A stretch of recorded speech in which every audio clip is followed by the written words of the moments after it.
Thus far, on day 3 of the Genesis creation story, we have examined the error the biblical author made in asserting that the seas came first on planet Earth, out of which rose the dry land. In fact, the Earth started as a ball of molten rock, which over millions of years cooled into a thin crust. Millions upon millions of years later, rain condensed in the early atmosphere, raining down in a deluge the like of which had never been seen before or since, turning the Earth into a water world. The early crust then thrust up volcanic islands in this green, iron-rich world sea, which, over time, were worn down and disappeared beneath the punishing waves. Much later in Earth's history, titanic forces again thrust up new land, but these were islands of granite, the cores of which would become today's continents.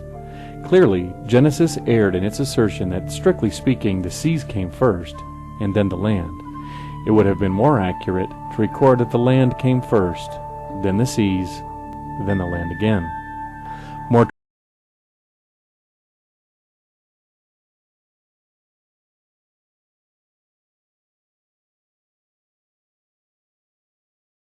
God said, "Let the earth bring forth grass, the herb yielding seed, and the fruit tree yielding fruit after his kind, whose seed is in itself upon the earth." And it was so.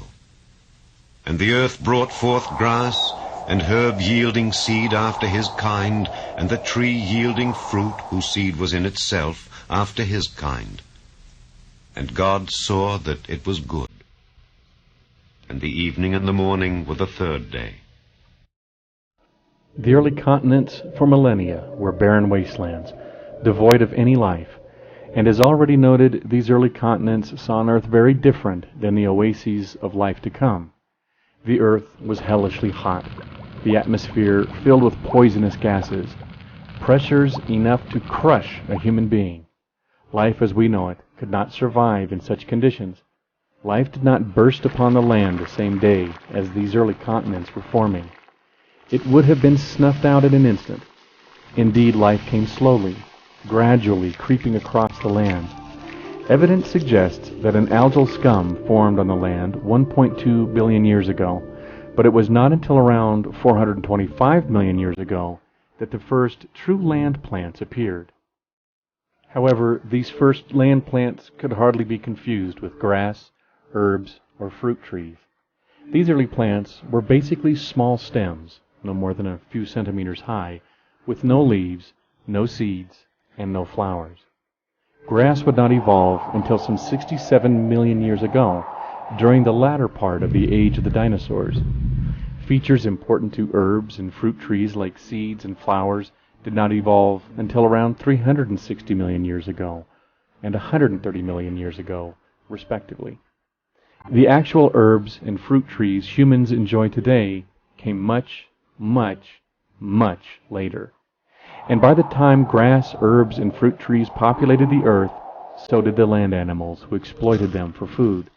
Indeed, by the time grass, herbs, and fruit trees were on the earth, land animals had colonized nearly every corner of the globe for hundreds of millions of years. However, if we are to believe Genesis, land animals were still another 72 hours away. And don't plants need the sun? Not only for photosynthesis, to create food, but for warmth? An Earth without a sun has numerous problems, not the least of which are no atmosphere and no warmth.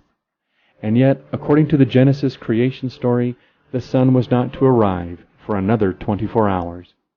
In that time, the Earth and her newly formed plants would have been plunged into an inky darkness and temperatures at absolute zero.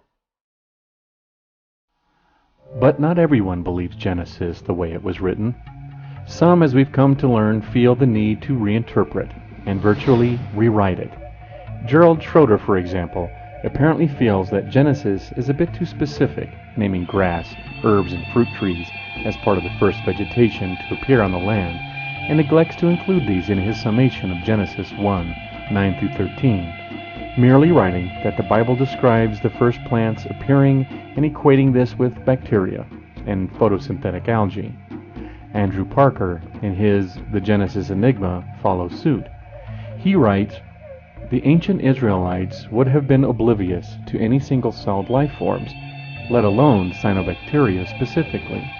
The writer of Genesis could not have had a word for cyanobacteria, or anything remotely similar in his vocabulary. Single-celled photosynthetic forms, some of the earliest life forms on Earth, would have lain well beyond his grasp. But the plants mentioned in the third stage of the Genesis creation account actually contain modified cyanobacteria. Not only must Parker twist and turn Genesis to fit modern science, he must twist and turn modern science to fit Genesis.